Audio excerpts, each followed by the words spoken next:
After my left me 3 times, I married another, and she begged me to come back. Eliza, would you come with me? The wedding hall fell into complete silence. As I stood there stunned, with the ring halfway onto Eliza Monroe's finger, her long-lost love, Julian Hart, stood up yet again, shouting across the room at her. Eliza, I'm here to take you away. Will you come with me? Without a moment's hesitation, Eliza pulled her hand away from mine, lifted her dress, and walked gracefully toward Julian. Tears glistened in her eyes, filled with an emotion I hadn't seen before, as if Julian were the one she was meant to marry today.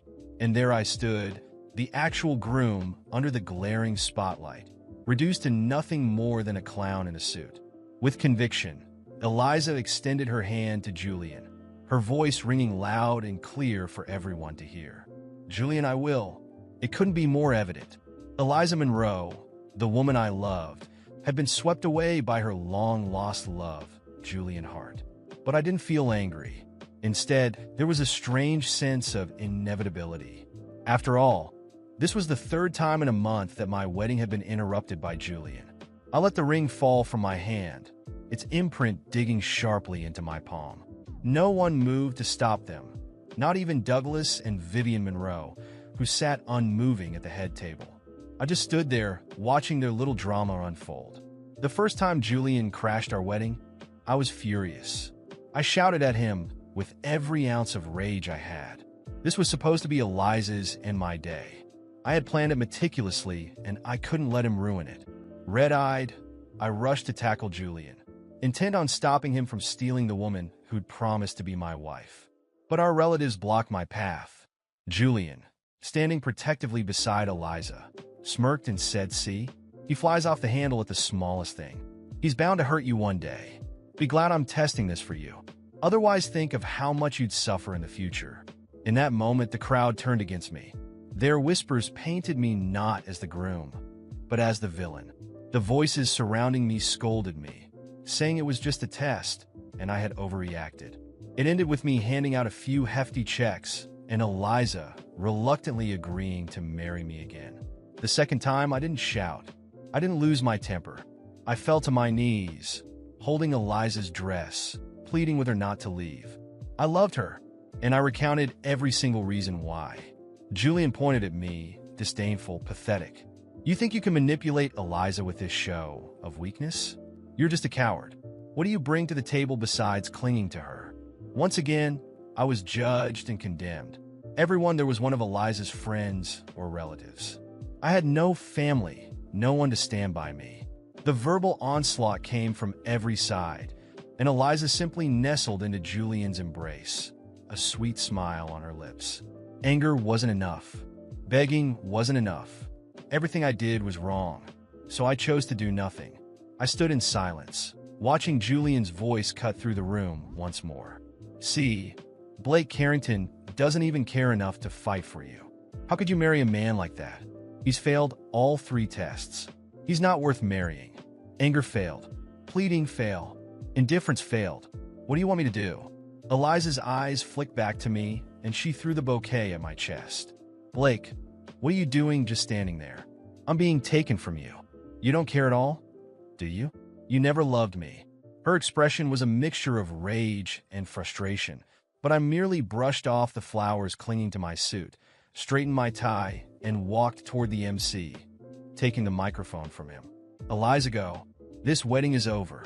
When I finished speaking, the entire wedding venue fell into silence.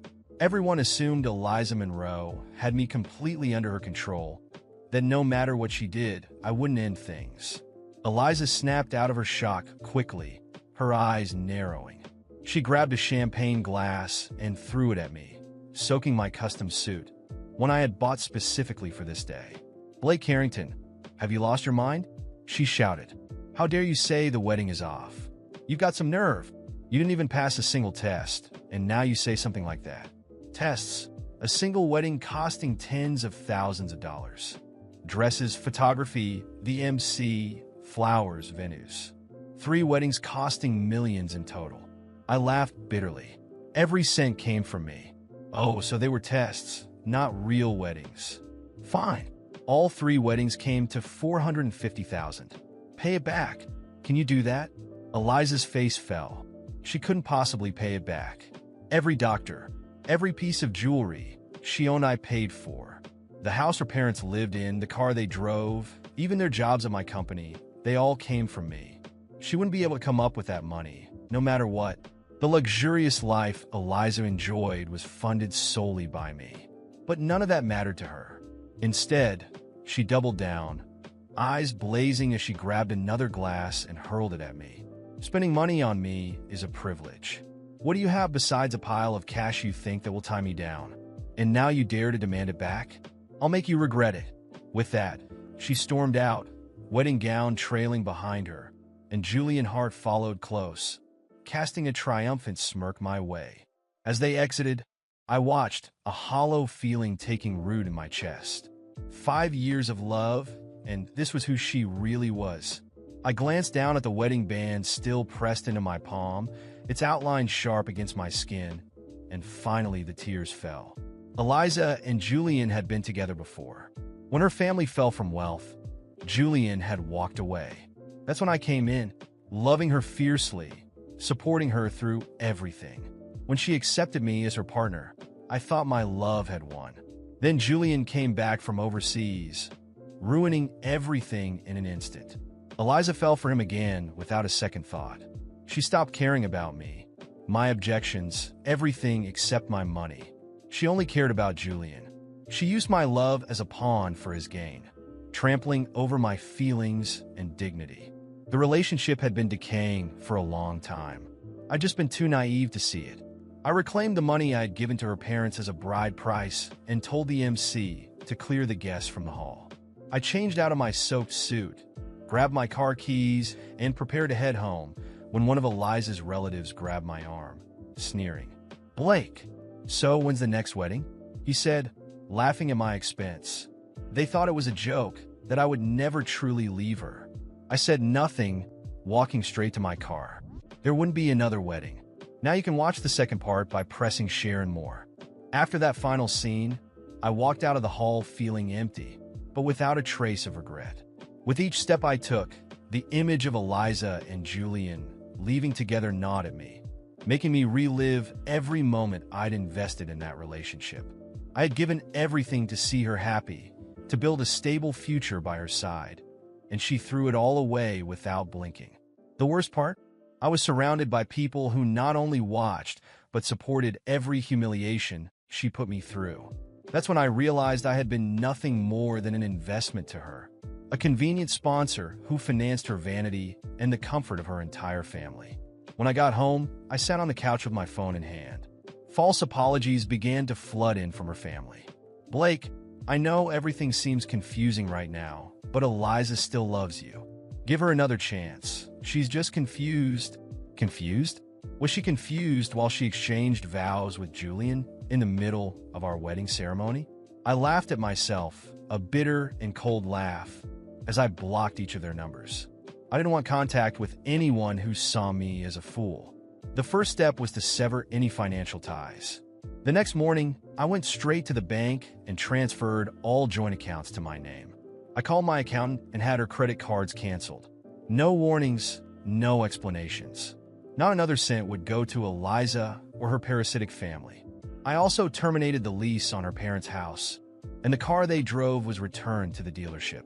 They were so used to luxury that they never thought to work or save, always assuming I would cover everything. Within days, desperate messages from Eliza started to come through. First, there were the apologies, filled with empty words and promises I knew to be false. Then came the veiled threats. "You can't leave us out on the street like this, Blake. Not after everything I did for you." I simply ignored them. Then she tried to manipulate me, claiming it was my fault for not being strong enough to pass the tests, that all of this was her way of ensuring our marriage would be solid. What kind of woman puts a man through this kind of humiliation 3 times? Mocking him in front of everyone just to test his love. Her relatives also began to pressure me, showing up at my office, yelling in the parking lot, demanding that I reconsider and get back together with Eliza. They looked at me as if I were some heartless monster for leaving them without their luxurious lifestyle. I started questioning how I'd ever let people like that into my life. But then Eliza switched tactics.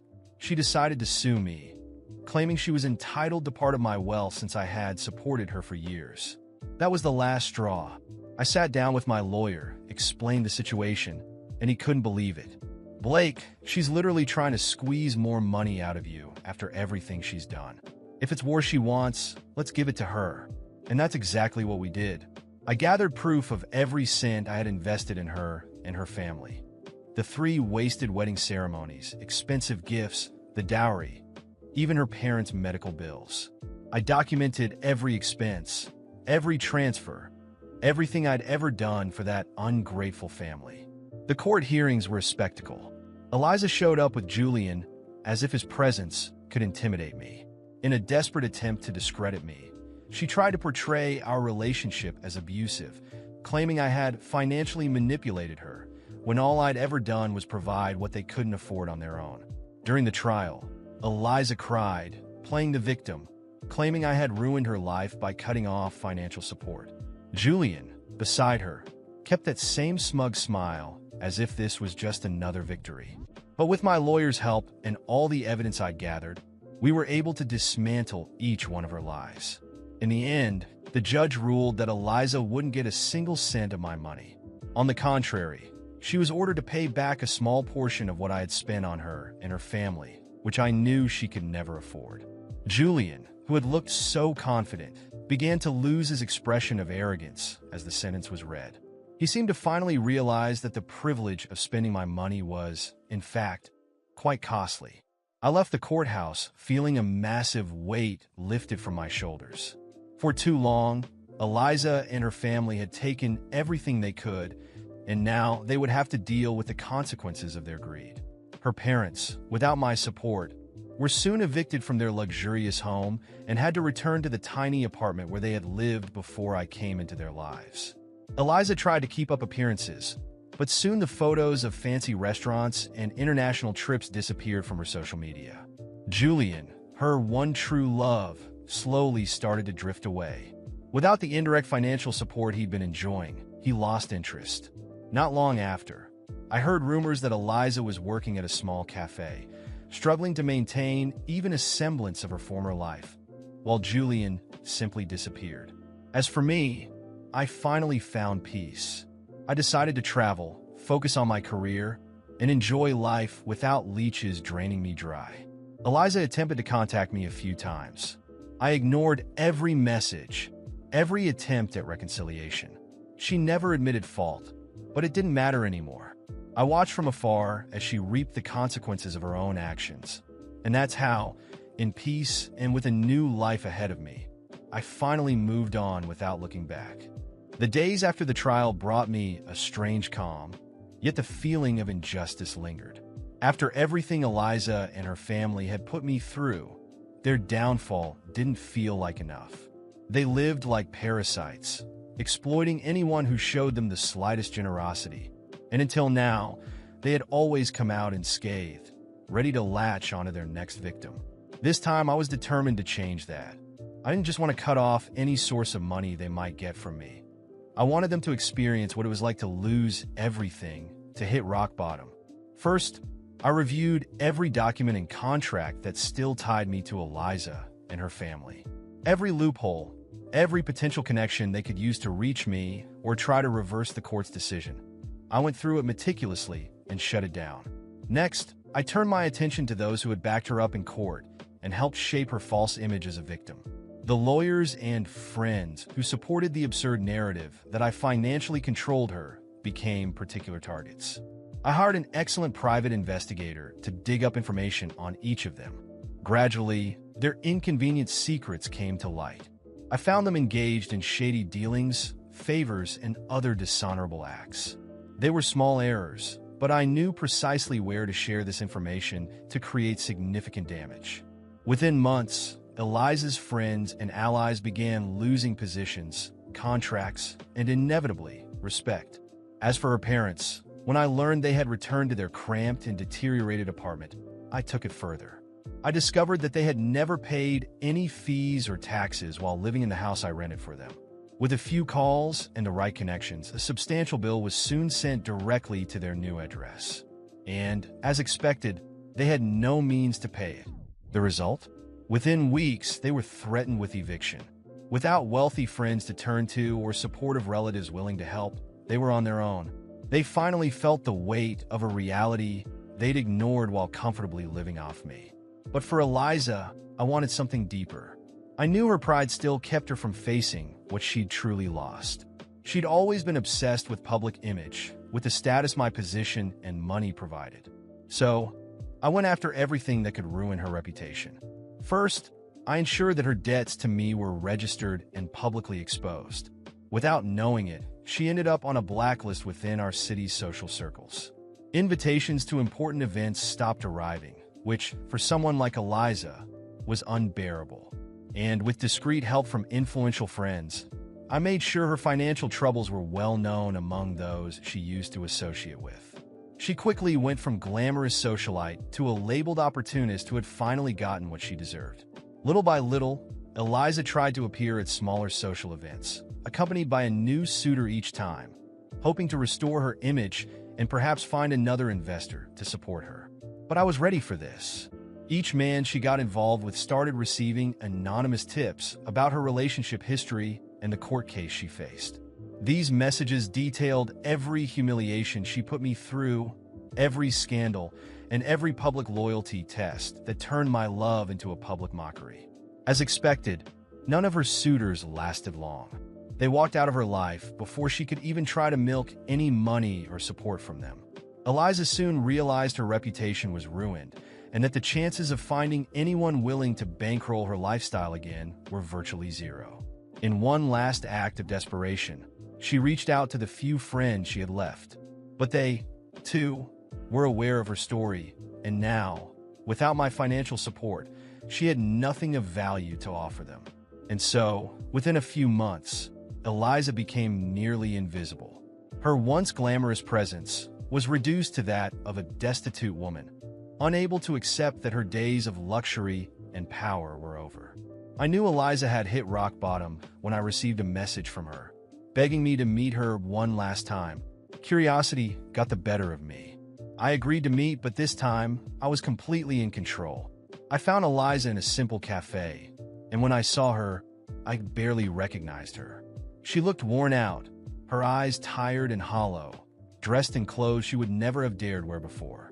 The proud look she always carried was gone, and before me sat someone unrecognizable, broken, as if seeing herself for the first time. "Blake, please," she started, her voice trembling. "I know I made mistakes, that I was proud and maybe even unfair. But we had something real, didn't we?" I chuckled softly.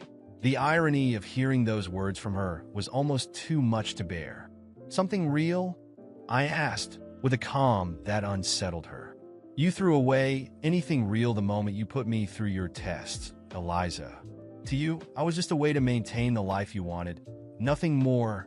She lowered her gaze, the mask she had maintained finally crumbling. I didn't know what I was doing.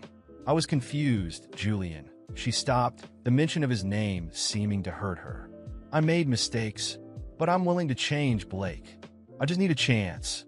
We can rebuild everything, go back to how we were." I smiled one last time. "I spent years believing you were my partner, that we were building something together. But you used every moment, every drop of love I had, just to feed your own ego. And you know what's funny, Eliza? I really did love you. And because of that, I forgive you." She lifted her eyes, a flicker of hope lighting up in them, but I wasn't finished. "But forgiving you doesn't mean I'm taking you back. It only means I can move forward without the shadow of what you did to me." I stood up, leaving her there without looking back. From that moment on, my life took a new direction. I left the past behind and used every lesson I had learned to build something real and solid for myself. At peace, I walked toward the future, knowing that the sweetest revenge wasn't watching her suffer, but knowing she could no longer ruin anyone else's life the way she tried to ruin mine.